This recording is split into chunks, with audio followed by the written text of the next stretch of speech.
Takže já jsem si koupil ještě cukrovou vatu tadyho. No, tady tu modrou. A já jsem ji ještě teda neměl. To jdeme ochutnat.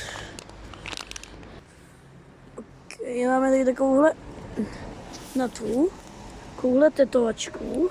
A teď to jdeme ochutnat. Mňam. No. Jdeme jako kolebička. Připomíná mi to žvíkačku.